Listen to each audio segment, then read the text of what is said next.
Hello guys, പത്തരമാറ്റിൽ ഇനി വരാൻ പോകുന്ന ഒരു അടിപൊളി എപ്പിസോഡിൻ്റെ റിവ്യൂമായിട്ടാണ് ഇന്ന് വന്നിരിക്കുന്നത്. കുഞ്ഞിൻ്റെ പേരും പറഞ്ഞ് ഭീഷണിപ്പെടുത്തി ആദർശിൻ്റെ കയ്യിൽ നിന്ന് പണം തട്ടാനുള്ള പ്ലാനിലാട്ടോ അബിയുടെ പെരുമാറ്റത്തിലും സ്വഭാവത്തിലൊക്കെ മാറ്റം കണ്ടതോടുകൂടി നാനക്ക് ചില സംശയങ്ങളൊക്കെ തോന്നുന്നുണ്ട്. അത് ആദർശിനോട് പറയുകയും ചെയ്യുന്നുണ്ട്. അതേ നാനെ, നീ പറഞ്ഞത് ശരിയാ. ചന്തുമോള് വന്നതിന് ശേഷം അബിയുടെ സ്വഭാവത്തിൽ നല്ല വ്യത്യാസമുണ്ട്. എനിക്കുറപ്പാ ഇത് അബിയുടെ കുഞ്ഞ് തന്നെയാണ്. അവനെ അതുകൊണ്ടാണ് ഇങ്ങനെയൊക്കെ പെരുമാറുന്നത്. ഇന്നും ഓഫീസിൽ വന്നിട്ട് 10 ലക്ഷം രൂപയാണ് അബി ആവശ്യപ്പെട്ടത്. ഇപ്പം അടുത്തല്ലേ 5 ലക്ഷം രൂപ തന്നേന്ന് ചോദിച്ചപ്പോൾ അവൻ എന്നെ ഭീഷണിപ്പെടുത്തുക.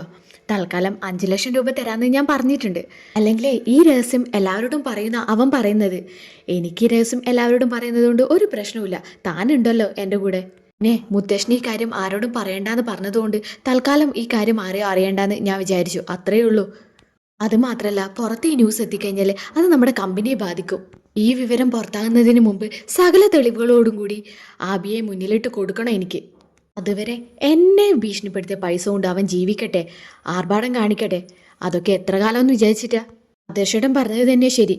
എല്ലാ തെളിവുകളോടും കൂടി ആ ആബിയെ നമുക്ക് എല്ലാവരുടെയും മുന്നിലിട്ട് കൊടുക്കണം. അങ്ങനെ നാനിയും ആദർശം കൂടി എന്ത് ചെയ്യുന്നുണ്ട്, എന്നെ ടെസ്റ്റിൻ്റെ മുടികൾ ശേഖരിച്ചുകൊണ്ട് കിരണിന് കൊടുക്കുന്നുണ്ട്. ആ സമയത്ത് ആദർശ് പറയുന്നുണ്ട് നാനിയോട്, റിസൾട്ട് വന്നാലും ഉടനെ തന്നെ നമുക്കത് പുറത്ത് വിടേണ്ട. അവൻ എത്രത്തോളം കളിക്കുമെന്ന് നമുക്കൊന്ന് നോക്കാമല്ലോ. അങ്ങനെ കാര്യങ്ങളൊക്കെ മുന്നോട്ട് പോവാണ്. ഈ സമയത്ത് അബിക്ക് വല്ലാതെ ടെൻഷനൊക്കെ ഉണ്ട് കേട്ടോ. നമ്മുടെ ചന്തുമോളെ കാര്യം ആലോചിച്ചിട്ട് എന്താണെന്ന് വെച്ചാൽ അനഘി ഹോസ്പിറ്റലിൽ കിടക്കുന്നുണ്ട് ജീവനോടെ തന്നെ. എപ്പോഴാണ് അവൾ സംസാരിക്കാമെന്ന് പറയാൻ പറ്റില്ല.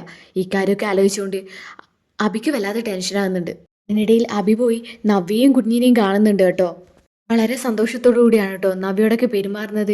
എന്നിട്ട് ആദർശിനെയും നാനയെയും കുറിച്ചൊക്കെ വളരെ മോശമായ രീതിയിൽ തന്നെ അബി സംസാരിക്കുന്നുണ്ട് നവ്യയോട്. എന്നിട്ട് അബി ചോദിക്കുന്നുണ്ട്, നാന നിന്നോട് പറഞ്ഞോ ചന്തുമോളെ കാര്യം?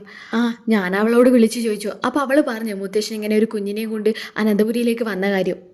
അല്ലാതെ വേറൊന്നും പറഞ്ഞില്ല. എന്താ അബി എന്ന് ചോദിക്കുകയാണ് നവ്യ. അല്ല നവ്യ, മുത്തശ്ശൻ വെറുതെ ഒരു കുഞ്ഞിനെ അനന്തപുരിയിലേക്ക് കൊണ്ടുവരുമെന്ന് നിനക്ക് തോന്നുന്നുണ്ടോ? അതില്ല, അതിൻ്റെ പിന്നിൽ എന്തെങ്കിലും കാരണം ഉണ്ടാവുമായിരിക്കും. അങ്ങനെയല്ലേ നിൻ്റെ അമ്മയോ അനന്തപുരിയിലേക്ക് കയറി വന്നത്? അങ്ങനെയൊന്നും അല്ല നവ്യ കാര്യം. എന്തോ കാര്യമുണ്ട്. നമ്മളെ കുട്ടിയല്ലേ ഫസ്റ്റ് അനന്തപുരിയിലേക്ക് കയറി വരേണ്ടത്. ഇപ്പോൾ ഇതാ മുത്തശ്ശൻ വേറൊരു കുഞ്ഞിനെയും കൊണ്ടുവന്നിരിക്കുന്നു. അതിൻ്റെ പിന്നിൽ എന്തോ രഹസ്യമുണ്ട്. എനിക്ക് ഉറപ്പാ. അനന്തപുരിയിലെ ആരെങ്കിലും കുഞ്ഞാവോ അത്? ഇത് കേട്ടോടെ നവ്യ ചോദിക്കുന്നുണ്ട്, അബി സത്യം പറ, ഇത് നിൻ്റെ കുഞ്ഞു വല്ലതും ആണോ? എടി, എൻ്റെ കുഞ്ഞു വല്ലതും ആണെങ്കിൽ ഞാൻ നിന്റെ മുമ്പിൽ വന്ന് ഇത്ര ധൈര്യത്തോടുകൂടി ഈ കാര്യത്തെക്കുറിച്ച് സംസാരിക്കുമോ? അപ്പോൾ ഉടനെ തന്നെ നവ്യ ചോദിക്കുക, പിന്നെ ആരുടെ കുഞ്ഞാ? ആദർശേട്ടൻ്റെ ആണോ അതോ അനിയുടെയോ? ആരുടെ കുഞ്ഞാന്നാ നിങ്ങൾ ഈ പറയുന്നത്? എനിക്ക് തോന്നുന്നത് ആദർശേട്ടൻ്റെ കുഞ്ഞാവാനാ സാധ്യത. നീ എന്താ അബി പറയുന്നത്? ആദർശേട്ടനെ കുറിച്ച് അങ്ങനെയൊക്കെ പറഞ്ഞാൽ ഞാൻ ഒരിക്കലും വിശ്വസിക്കാൻ പോകുന്നില്ല. ആദർശേട്ടൻ അങ്ങനെ ഒരാളേ അല്ല. അതെല്ലാവർക്കും അറിയുന്ന കാര്യം തന്നെയാണ്. നീ വെറുതെ വിഷയം വളച്ചൊടിക്കാൻ നിൽക്കണ്ട. നീ നോക്കിക്കോ, ചില സത്യങ്ങളൊക്കെ പുറത്തു വരുമ്പോൾ അനന്തപുരിയിൽ ചില പൊട്ടിത്തെറികളൊക്കെ ഉണ്ടാവും. അബി, നീ വേണ്ടാതെ കാര്യത്തിൽ ഇടപെടാൻ നിൽക്കണ്ട. നിന്റെ കുഞ്ഞാണോ എന്ന് എനിക്ക് നല്ല സംശയമുണ്ട്. നീ അത് ആദർശേട്ടൻ്റെ തലയിൽ കെട്ടിവെക്കുകയാണെങ്കിൽ നീ വെറുതെ ആദർശേട്ടൻ്റെ പേരിൽ ഇല്ലാത്തത് പറഞ്ഞുണ്ടാക്കിയാൽ അനന്തപുരിയിൽ നിന്ന് നീ പുറത്താവും.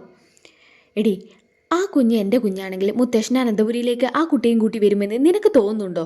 എന്നെ അവിടുന്ന് അടിച്ച് പുറത്താക്കുകയല്ലേ ചെയ്യുക. നീ ശരിക്കൊന്ന് ആലോചിക്കുക. ഈ കുഞ്ഞ് എൻ്റേതാണെങ്കിൽ കമ്പനിയിൽ നിന്നും വീട്ടിൽ നിന്നും പുറത്താക്കുകയായിരിക്കും ആദ്യം ചെയ്യുക. മുത്തശ്ശനും ആദർശം കൂടി എന്നെ ജോലിയിൽ പ്രൊമോഷനാക്കി ചോദിക്കുന്ന പൈസയൊക്കെ ആദർശേട്ടനെടുത്ത് തരുകയും ചെയ്യുന്നുണ്ട്. അത് ചില രഹസ്യങ്ങളൊക്കെ എൻ്റെ വയലിൽ നിന്ന് പുറത്തു പോകാതിരിക്കാൻ വേണ്ടിയിട്ടാണ് നിനക്ക് ഊഹിച്ചൂടെ? അല്ലാതെ വലിഞ്ഞു കയറി വന്ന കുഞ്ഞിനൊക്കെ അനന്തപുരിയിൽ ഒരവകാശം മുത്തശ്ശൻ കൊടുക്കുമോ? തുടർന്നുള്ള എപ്പിസോഡുകൾക്ക് ഈ ചാനൽ ഒന്ന് സബ്സ്ക്രൈബ് ചെയ്ത് വെക്കുക.